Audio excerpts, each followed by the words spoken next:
Um, we have a financial huddle again this month. We do it every month. It seems like, it just seemed like a month ago we were doing this. Um, and we've got some new stuff to present to you. So I'm actually a little bit geeked out, a little excited to share some of the work that we've done for you guys, and hopefully it's going to make an impact. But first thing I want to do is just barrel through the typical stuff that we do so we can get to the new good stuff. So when we look at the financial huddles, we look at the top 5 revenues and the top 5 expenditures that are either ahead of pace or behind pace. And so for revenues, it's revenues that run behind pace. And right now, 4 of our top 5 revenues that are behind pace are all in general revenue. So the first one that we have is our intergovernmental receivables. And that's running behind pace by about $1.5 million. So a quarter of the way through the year, because this is all as of March 31st, quarter of the way through the year, we're behind $1.5 million on intergovernmental receivables. What this boils down to is our ARPA receivable. So we're expecting to have ARPA funds to reimburse us for some projects that we're doing, and we haven't been reimbursed anything yet because we have to spend the money and claim it first. So it's a timing difference. The second item that we have is $971,000 behind pace for the first quarter of the year, and that's boarding revenue. And I think we have Jeff Basham with the Sheriff's Office online, and he's going to talk to us a little bit about that. Jeff, are you there? Angie, first. There we go, Jeff. Okay, can you hear me guys? Okay? Good? Okay. So I'm still getting an echo, so I'm gonna take the earpiece away from my ear and just talk. So this, I think we mentioned last time, this mostly comes from federal boarding revenue. That's the biggest chunk of this line. The budget is based on an average of about 300 federal inmates total between JPATS and Marshal Service at any given time. The first part of the year, we ran probably around 200 instead of 300, sometimes even lower than that. But now recently, last maybe a couple of weeks, that number is up to closer to 300, which is where we want it to be. So that's good news. We don't know how long this is going to last because we still don't control the number of Fed inmates that we have, but it's a good sign. So hopefully we'll get back on track with that and finish the year strong with that. And one of the things I mentioned earlier, one of the things that the lower count in the first part of the year has allowed us to do is keep our overtime low. So we do have some pretty decent vacancy savings because of lower overtime because we haven't had as many inmates. And as the number comes up, overtime will come up a little bit also. We also have some pretty good savings so far in things like food, med supplies, some other things that will come with a low inmate count. That's terrific. Thank you, Jeff. So that's some really good news for us. The fact that the Sheriff's Office has been able to get their federal boarding numbers from that 200 range back up to the budgeted projected range around that 300 mark, even though we're $971,000 behind pace right now, that's going to keep us from accruing another $2.7 million plus that we would be behind pace by the end of the year. So the fact that they were able to get that back to where their budgeted numbers that they suggested to us should be is really good news for us. The third item that we have is actually the only item that's not general revenue related for the revenues, and that's our intergovernmental receivables that's related to Road and Bridge. Last time we talked about this, and it's really related to the timing on special bridge projects. They've already received $2.93 million in reimbursements in this category out of a total budget of about $13.1 million. And it's just going to be a timing on special bridge projects, and that'll catch this up. Our next item is only $146,000 behind pace, and that's taxes. So this is a new item. It didn't show up last month, but this is primarily sales tax, due to sales tax. And last month, we had a lower than expected sales tax. It was actually 9.5% lower than what it was year to date prior. And so now we're about $146,000 behind pace on sales tax. We're not sure if that's an indication of the local economy and that things are really slowing down, or if it's more of an indication that during the month of March, when the processing was happening for what we received, if since Easter actually happened in March this past year, if more people who processed sales tax actually took holidays, and so there was just less volume processed and packaged and able to send to us. So we'll know more next month if we end up getting at the beginning of next month a larger sales tax than it was all about Easter. But it's just wait and see. And that takes us to the last item, which is courts intergovernmental receivable, and those are all juvenile reimbursements. And that's just another timing issue that we have every year. And that's only $100,000 behind pace at this moment for the first quarter. So that takes us to our expenses. Our top expense is off pace by $25,000. And our bottom expense is off pace by about $5,000. So these are all very small exceptions, yet again. So to quickly go through these, the assessors, that's off pace by about $25,000, and that's due to annual maintenances and subscription charges. And that's all going to be caught up as we go through the year. The next one we have is the prosecuting attorney's office and operations, and it's a very similar thing that's caused it to be $11,700 ahead of pace, and that's the annual books, subscriptions, dues, those payments that happened early on for all of the attorneys that we have in that office. And because of that, we have the expense early in the year, but it's a one-time expense that happens for the year. Dan, any comments on that, or is that just kind of? Yeah, so like bar dues, technology fees we pay for our case management system, and then our legal research we used to pay monthly, and now we pay it all in one bill. Yeah. And generated, makes it easier on everyone. So we have a lot of front-loaded expenses there. And that's what it is, just front-loaded expenses. And by the end of the year, we're going to be at budget, and it's all going to be taken care of. For collector, we have a personnel expense, and that's something we talked about last month also. Early in the year, they pay overtime during the tax season for collections. And so personnel is usually over at the beginning of the year, and by the end of the year, it's all caught up again. A public administrator is $5,400 ahead of pace. And basically, we have a good situation happening there in that they're having less turnover than what we budgeted. So because they have less turnover, less vacancy, their numbers are a little bit higher than what was budgeted, but that's a good thing. And then the last item we have here is also in the prosecuting attorney's office. It's related to capital, and it's just $5,000 over pace. And these are actually ARPA-related expenses that ended up being charged to the prosecuting attorney's account lines that we expect to be fully reimbursed by the end of the year. So that takes us through our expenses and our revenues. Mike, you want to hit the next page there? This is our vacancy report that we put forward every year, and I thought it would be beneficial for us to kind of go through it. We see on the screen there, the red, we have the collector's office, and it has a red 5,313. So through March 30th, they have no vacancy in excess of budgeted vacancy. They've actually gone into budgeted vacancy about $5,313. And that's the same thing we just talked about. It's their overtime for tax season.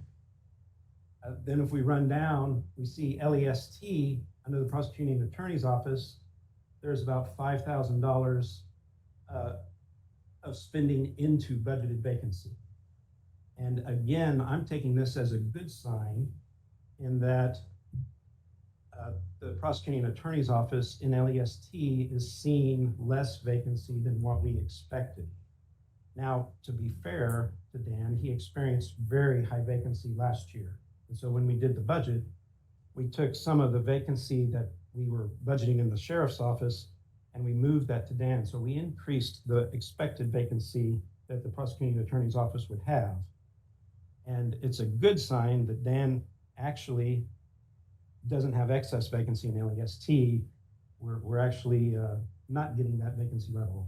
Are you seeing less turnover, or does it feel like you're seeing less turnover, or? Yeah, a little bit. In fact, we have two, it's not reflected in these numbers. We have two senior assistants who left. They're coming back, one in May and one in July, who would take another job. So that's good. I mean, it'd be better if the GR number weren't 100. Exactly. Okay, and so then we have the public administrator, and we just talked about that, less vacancy than what was expected.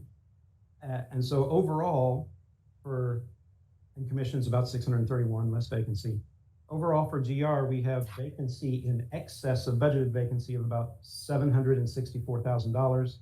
In LEST, $43,000 in excess of budgeted vacancy. You can see Road and Bridge, we have $412,000 of excess vacancy. I'm sure, Adam, you wouldn't like that number. You'd like that number to be a lot lower, wouldn't you? Like to, we're I think making a little bit of gains this year. We're sitting at like 26 full-time positions right now. They're unfilled. And Brent, you have a vacancy of about $56,000 in excess of budgeted vacancy, but you actually don't have budgeted vacancy, right? So actually, I think we have savings below line in budget, and our vacancy figure that we projected was about $58,000. So I think your vacancy is right where it's been in the past and how we had projected it. Is that what you're seeing, feeling in your office? Yeah, I think right now, I think we're pretty much at almost every position. Great. Okay. So that's kind of where we are on our revenues and expenses and where we are on personnel vacancy. Mike, if you want to just skip the next 4 pages or so and let's get to the new stuff. I can't wait any longer. We got to get there. Okay. So one of the things that has bugged me a lot lately about our discussions is we put together these numbers and we show you, here's budgeted revenues, here's our actual revenues, budgeted expenses, here's our actual expenses. Look, our budgeted number, revenues minus, or our actual number of revenues minus expenses is much larger than what our budgeted number is. However, I say, but keep in mind, we get property tax early. We get the majority of our funds early in property tax. So even though this shows us doing much better, we're not doing as much better as we think. And that always left me feeling like, well, I'm showing you numbers, but then I'm telling you not to believe those numbers. So what Mike and I've worked on in the past month between these meetings was trying to find a way to normalize the one-time expenditures and revenues that happen throughout the year. And by normalizing that, instead of having these spikes and changes that we always have to account for, we smooth that out to where we can actually compare our adjusted actual numbers to our budget. And so we've worked pretty hard to do that. And just to give you an example, the parameters that we set up, any account over $100,000, we're considering significant. So when you look at revenues, accounts over $100,000 add up to more than 80% of GR revenues. When you look at expenditures, accounts over $100,000 add up to more than 70% of GR expenditures. So by narrowing it to just accounts over $100,000, we're still capturing a significant portion of our budget. And then what we decided to do was any account that is either 3 months behind or 3 months ahead of pace, we're going to review that account and flag it if we think that's because of one-time expenses or one-time revenues. So as an example, we've got a listing of all of the accounts that we flagged. So if you look at that very first one, it's a revenue account, and we have disaster relief reimbursement. The initial budget for that is $6,312,000. The system hasn't received anything yet. We talked about this. It's our number one revenue difference. So when we normalize that, since it's 0%, it's 3 months behind. When we normalize that, we take 25% of that initial budget. And so now instead of 0, we're accounting for about $1,570,000 in our normalized revenues for this disaster relief reimbursement. So we've normalized that figure. We've accounted for that spike in revenue that's going to happen late in the year with reimbursements. As another example, if you look at the third line down, we got real property. And so this is revenues off of real property. The budget for that is $5,212,000. We've actually received $4,695,000 already. So when we normalize that, we know that we've received more than 50% of that. So it's more than 3 months ahead of pace. And so it's a substantial portion of our revenues coming in early. So when we normalize that, we break that down to just 3 months worth of activity, which is $1,167,000. So instead of showing $4,695,000 in revenues, we're only showing $1,167,000 to represent that portion of revenues that should be claimed for the year-to-date amount of time that we spent. We go down to another one, the transfer line. It's a negative $18 million right in the middle of the screen. And we've actually transferred $4,301,000. If we had normalized this, that amount would be a little bit higher. But since there's more, it's not 3 months lagging and it's not 3 months ahead, we're just taking that figure. So that kind of shows you how we're treating revenues. If we go down a little bit on the screen, Mike, we can see the expenses. And when we look at the expenses, you can see that about a quarter of the way down, there's a big one that's $1,097,000, and that's workers' comp insurance. Right now, we haven't spent anything on that, but that workers' comp insurance payment is going to be that one-time payment that happens that represents the full year. So what we're doing is we're recognizing $296,000 of that in normalized expenditures, even though we haven't paid anything yet. So that expenditure that we know is coming, we go ahead and recognize that to represent the amount of time through the year that we're at. So we've normalized that. We've flattened that out instead of a big spike happening later on.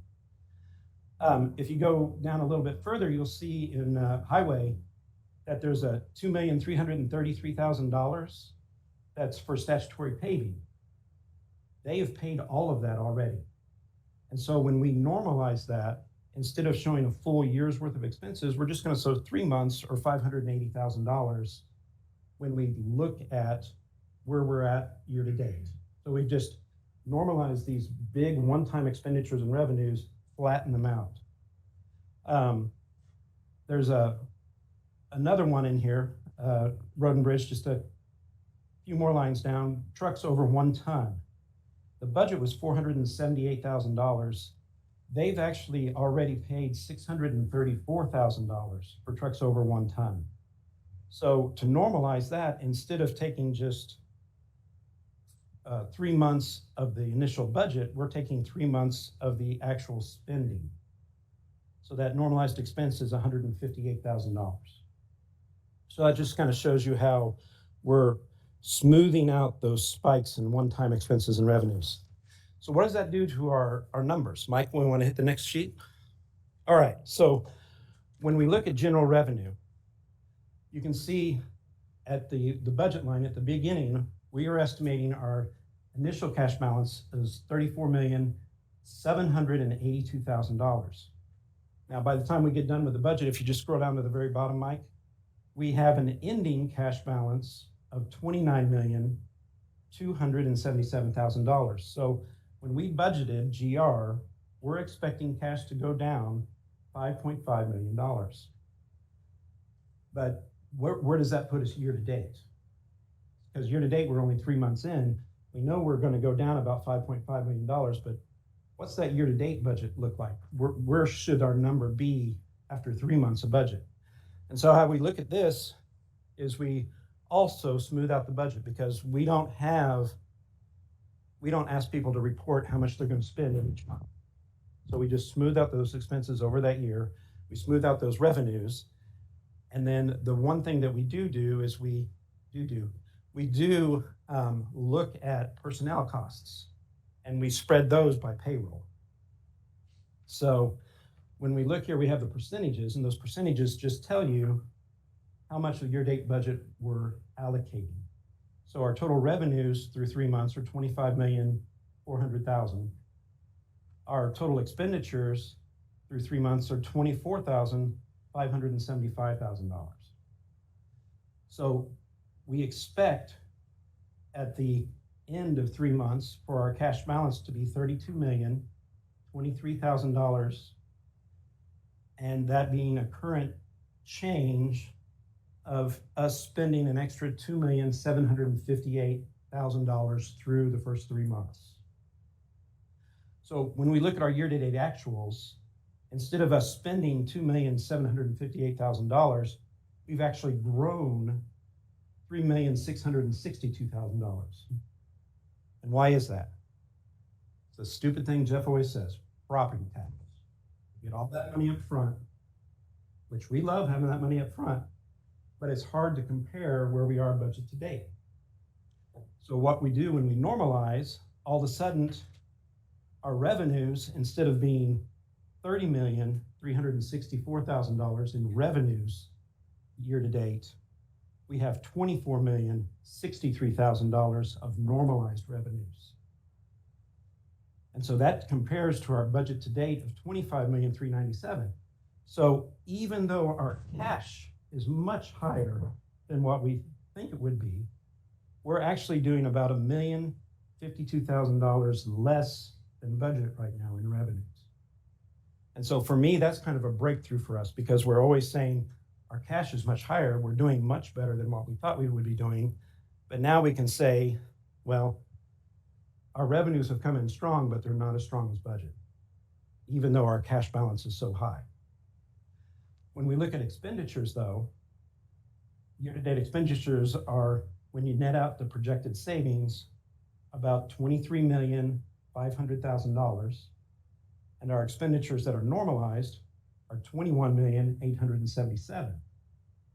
So we're actually doing about $1.6 million better in expenditures when we normalize those expenditures, which, when we look at our expenditures, year-to-date actual expenditures are $22.4 million, but our normalized expenditures are $21.8 million. So we've actually smoothed out about $600,000 of expenditures that we've incurred.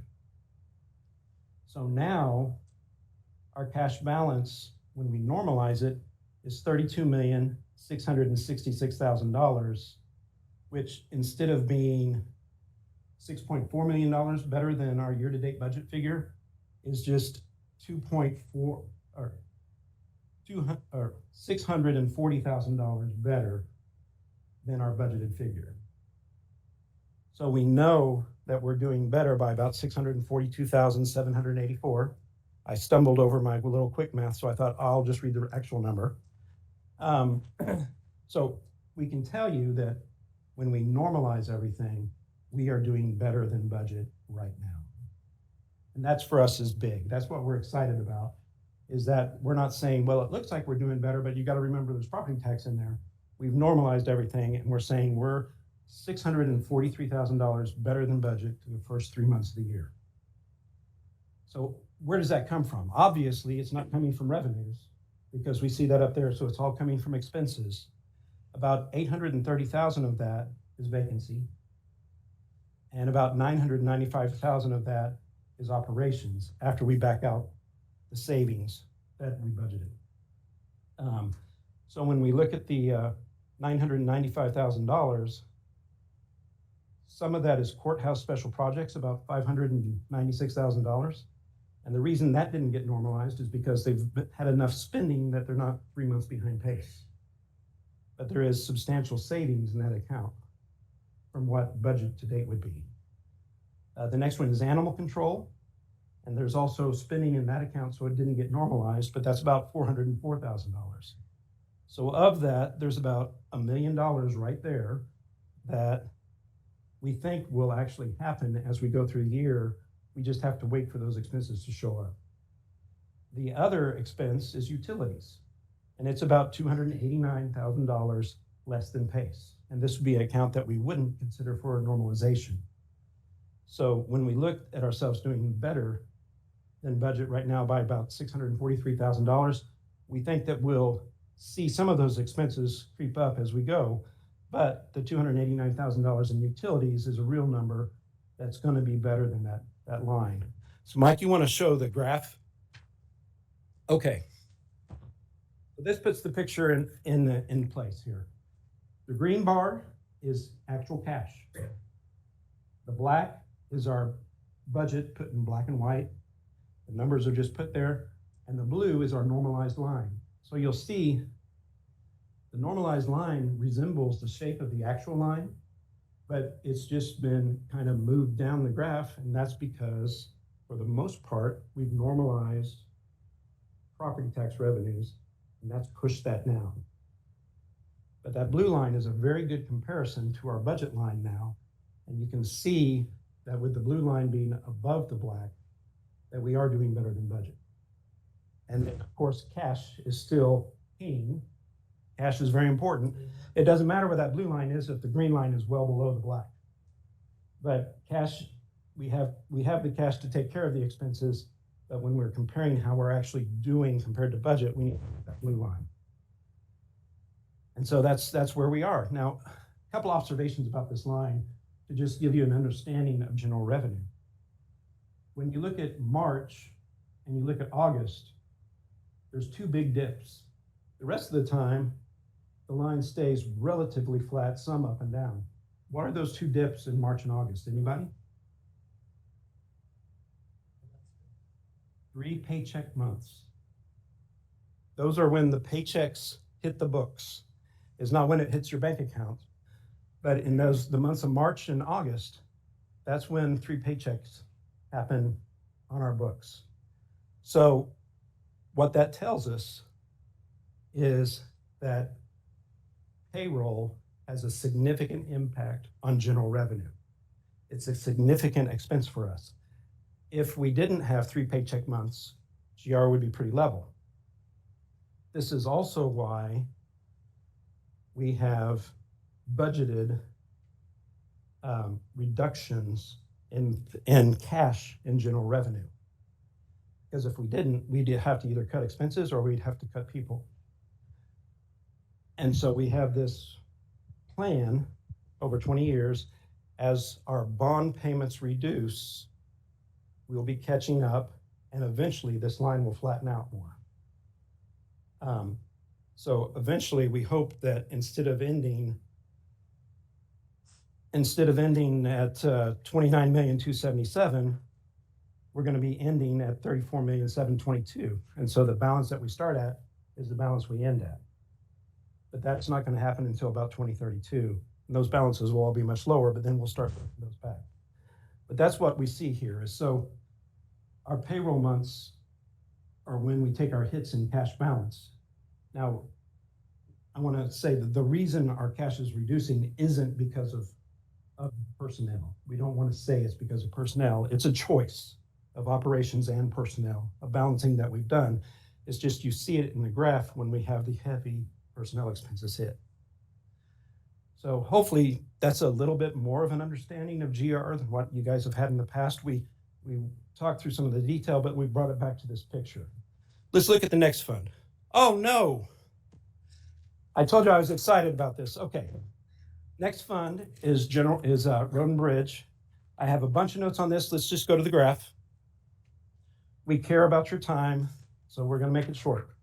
Road and Bridge, we've got green lines, cash, strong, good, also have property tax. They have some other reimbursements that show up too, but the main reason that line moves from green down to blue is property tax. Now there's some actual cash spending where they had some heavy capital expending, and that brought that February number down compared to where you see blue going up, because that's normalized. And then they have some money that came in from intergovernmental receivables that caused that green line to jump as sharper. But one thing to notice on this is, where's our March and our August dips? We don't have them.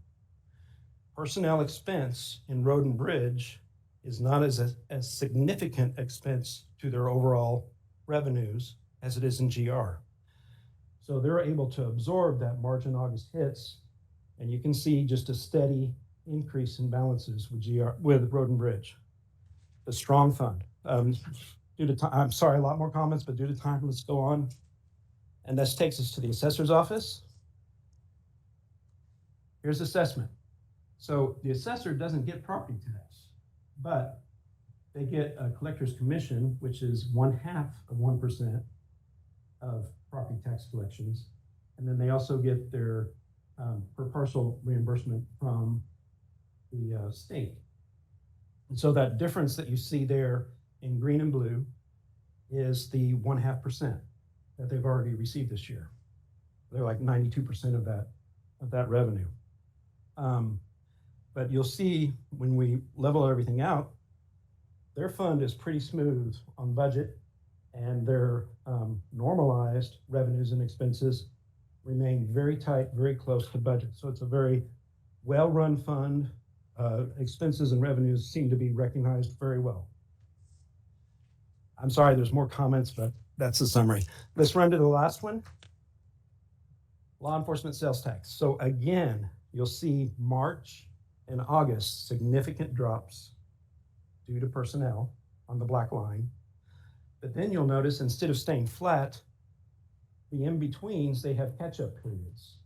So with this one, our operating expenditures are not in GR like they are in GR, where it keeps everything flat. We actually have a chance to build back up our cash balance in anticipation for the next paycheck period.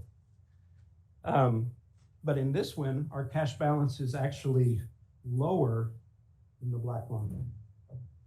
And our normalized is above that black line. And what we have there is, in our budget, we budget for general revenue to subsidize LEST by $1,700,000. So that's why green is below black, is because that reimbursement of a transfer of $1,700,000 doesn't happen to the end of the year. So you'd expect LEST to look worse than it is. And so when we see those numbers, we're always like, oh man, we're in trouble with LEST. Well, actually, our normalized revenues and expenditures are showing that we're doing better than budget.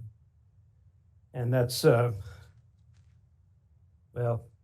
I have why we're doing better than budget, but really the takeaway is all 4 funds are doing better than budget. Our normalized expenditures and revenues are showing us above that black budget line. And that's something that we couldn't demonstrate to you in the past, but now hopefully you can walk away with a little bit more assurance.